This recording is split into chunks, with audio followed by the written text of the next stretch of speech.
Hello, happy midweek po sa lahat. Kumusta na kayo? Sa loob ng kalahatan sa linggo, napakabilis ng araw. Ano po?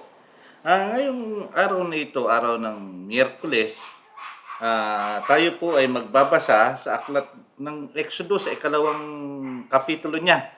At tayo ay pagpapatuloy sa isayan ng Exodus. Bago po lahat, tayo po muna ay manalangin. Ama namin Diyos sa langit, maraming salamat po sa inyo. Salamat po sa napakagandang araw na pinagkakaloob niyo sa amin. Pinahihiram niyo po kami ng mga bagay-bagay, kalakasan, kalusugan, kagalingan sa aming mga karamdaman. Humihingi din po kami ng tawad sa aming mga kasalanang nagagawa, sa aming mga pagkukulang. Sana po ay pakisamahan kami ng inyong banal na Espiritu ngayong gabi sa aming pagbabasa, na sana po ito maunawaan at maintindihan namin at maisakabuhayan namin ang mga nararapat sa nakasaad dito. Pagpalain mo po ninyo ang mga taong manonood at makikinig sa panahon na ito, at nawa ang inyong biyaya at pagpapala ay sumaamin sa pangalan po ng aming Panginoon Jesus. Amen. Okay mga kapatid, ngayon po ibabasahin na natin ang nasa aklat ng Exodus. Simulan na po natin ang pagbabasa sa aklat ng Exodus. Exodo 2:1 hanggang 25. May isang tao mula sa lahi ni Levi na nakapag-asawa ng isang babae na galing din sa lahi ni Levi. Hindi nagtagal na buntis ang babae at nanganak ng isang lalaki. Nang makita niyang malusog ang sanggol, itinago niya ito sa loob ng 3 buwan. Pero nang hindi niya maitago ang sanggol, kumuha siya ng basket na gawa sa halaman na papyrus at pinahiran ng alkitran. Pagkatapos iniligay niya ang sanggol sa basket at pinalutang sa tubig sa tabi ng matataas na damo sa pampang ng ilog ng Nilo. Nakatayo naman sa di kalayuan ang kapatid na babae ng sanggol para tingnan kung ano ang mangyayari rito. Ngayon, lumusong ang anak na babae ng Faraon sa ilog ng Nilo para maligo. Habang naliligo ang prinsesa, ang mga utosang babae naman niya ay naglalakad-lakad sa pampang. Nakita ng prinsesa ang basket sa mataas na damo, kaya pinakuha niya ito sa isa sa kanyang mga utusan. Binuksan niya ang basket at nakita ang umiiyak na sanggol, kaya naawa siya rito. Sinabi niya, isa ito sa mga sanggol ng mga Hebreo. Pagkatapos lumapit ang kapatid na babae ng sanggol sa prinsesa at nagtanong, gusto niyo po bang ikuha kayo ng isang babaeng Hebreo na magpapasuso at mag-aalaga sa sanggol para sa inyo? Sumagot ang prinsesa, sige.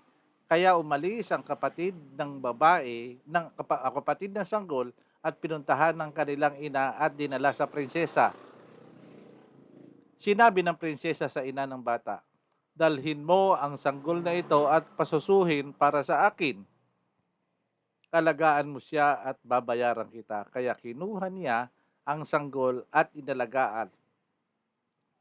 Bali ang nag-alaga po sa sanggol ay yung sarili niya ring ina.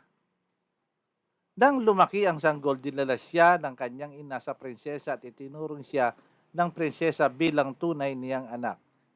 Pinangalanan ng prinsesa ang bata na Moises dahil sinabi niya, kinuha ko siya sa tubig.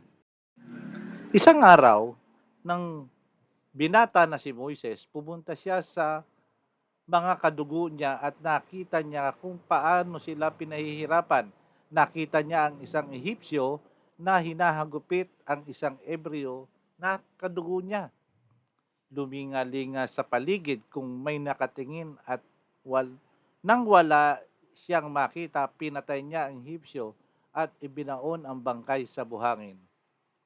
Kinabukasan, bumalik siya at may nakita siyang 2 Ebreong nag-aaway. Tinanong niya ang may kasalanan, bakit mo hinagupit ang kapwa mo Hebreo?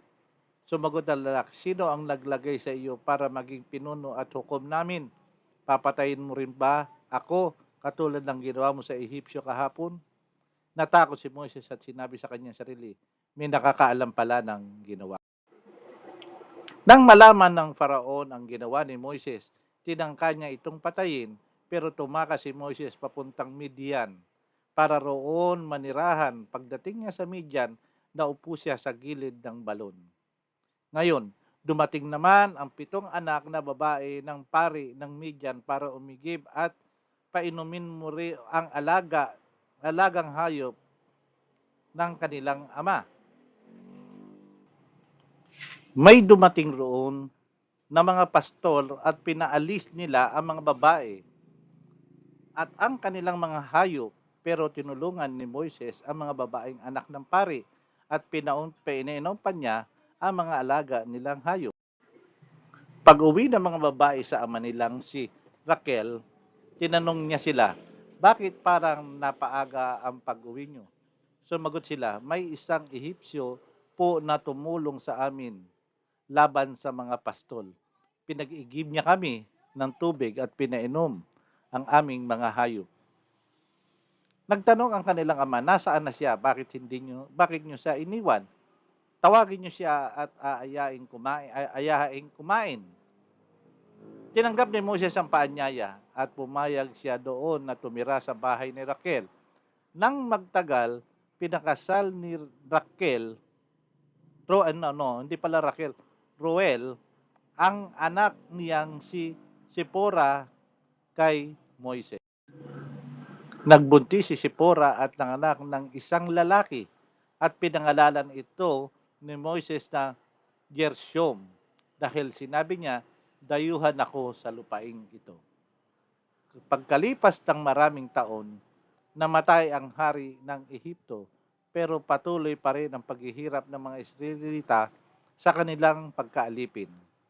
Humingi sila ng tulong at umabot sa Diyos ang kanilang hinaing. Narinig ng Diyos ang kanilang hinaing at inalala niya ang kanyang kasunduan kina Abraham, Isaac at Jacob.